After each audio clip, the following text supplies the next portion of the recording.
All right. Hello, friends. Day 49. Bar is closed.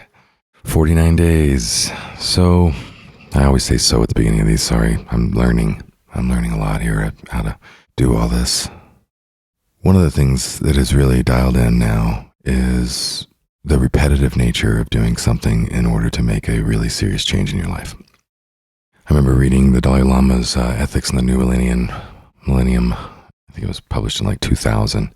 And at that time, I was a practicing Buddhist, kind of, mostly, and long left that at some point. It's another story. But anyway, I was reading the Dalai Lama's book, and he talked about how one of the hardest things for people to do is to change their behavior.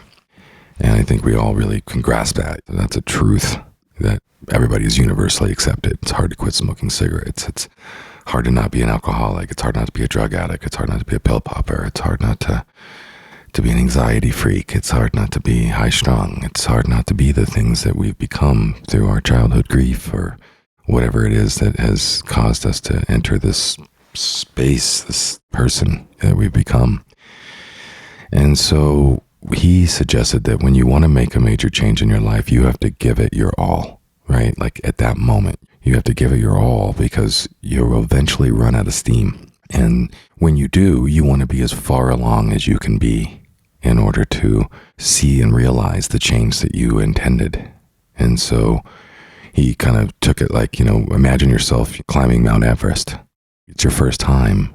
And so you're amped up, you're hyped up, you're packed up, you're ready, you get there, you could take the thing, and you got to give it your all. And so you keep going and you keep going, you keep going up that mountain. And at some point, you start to hit a point where that inspiration isn't there anymore. And that constant level of adrenal motivation is no longer at your disposal. And so you then start to get in tune with your breath and you start to realize, holy shit, this is a major task and this is a big mountain and this is a reason why people have to train for years to do this. And you climb until you can't climb anymore. But then what happens is when you stop where you're at and you can take inventory of how far you've come and then you turn around and you look down, you see how far you've come from where you're at.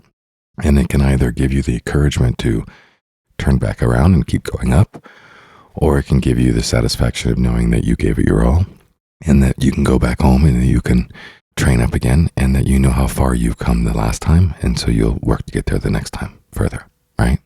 But you will run out of steam. It's like the love potion when you first fall in love, right? It will wear off.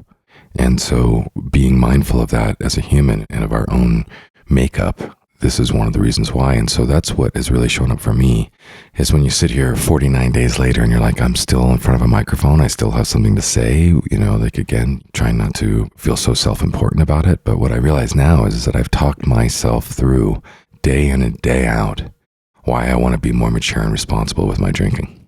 And also to why I appreciate my sobriety, more important, not just the takeaway, but the add. Like, what do I get from the sobriety that I don't get from the booze? And so it's been a constant conversation, right? And so now I'm approaching the 10-day countdown here.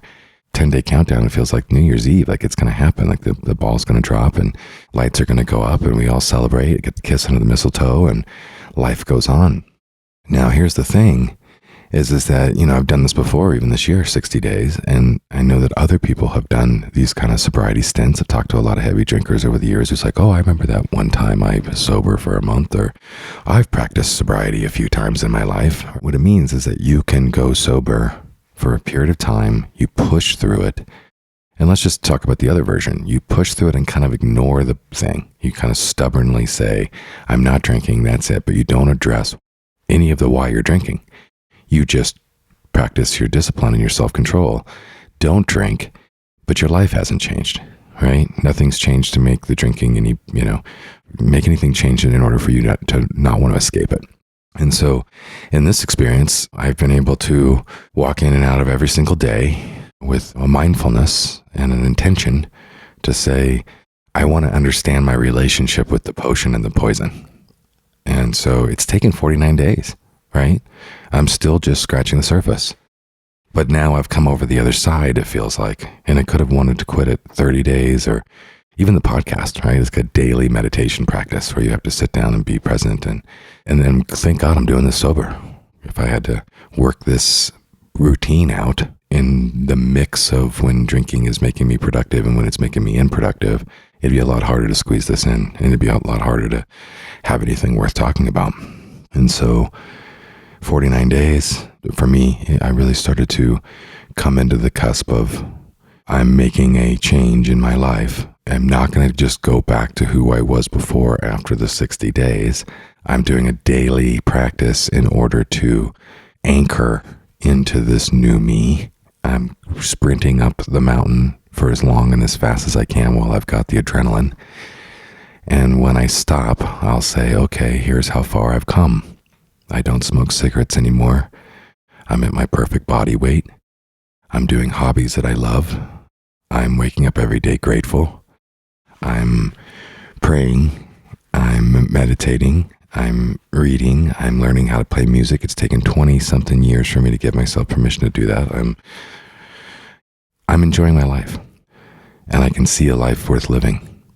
And I want to do it in a way that it's not just sustaining life, it's living life. And we'll cover more off on that later. Day 49. It's a beautiful day. Bar is closed. Liquor